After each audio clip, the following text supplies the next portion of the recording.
Mix by Dandiya recording studio, Dandiya recording studio.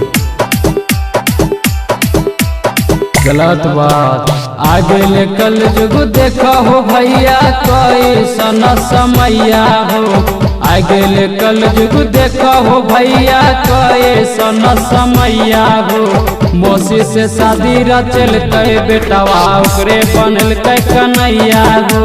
मौसी से शादी रचल कई बेटा, ओकरे बनल कई कन्हैया हो। गलत बात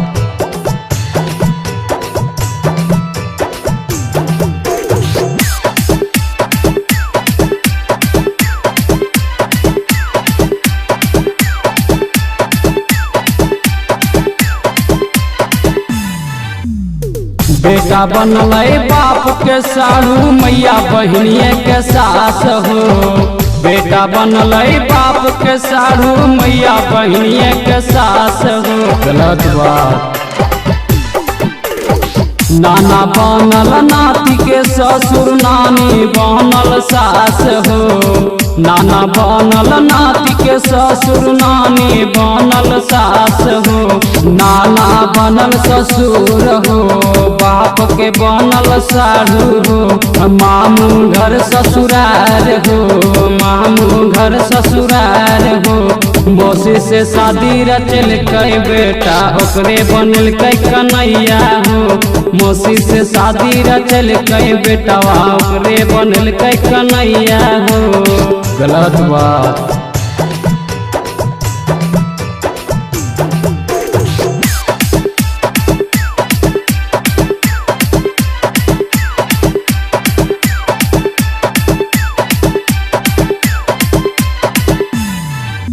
हाथी जोड़ी के विनती करे छिया, नहीं करी ऐसन काम हो। हाथी जोड़ी के विनती करे छिया, नहीं करी ऐसन काम हो। यही बात सोनू राणा ऐसन करी दुनिया के बदनाम हो। सोनू राणा ऐसन करी दुनिया के बदनाम हो। माई बाप के इज्जत बचैहा, करिहा न ऐसन काम हो। माई बाप के इज्जत बचैहा, करिहा न ऐसन काम हो। मौसी से शादी रचल कई बेटा, ओकरे बनल के कन्हैया हो।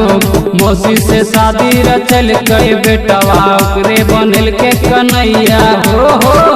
डांडिया रिकॉर्डिंग स्टूडियो, सोनोचर का पत्थर रोड, डांडिया गेट।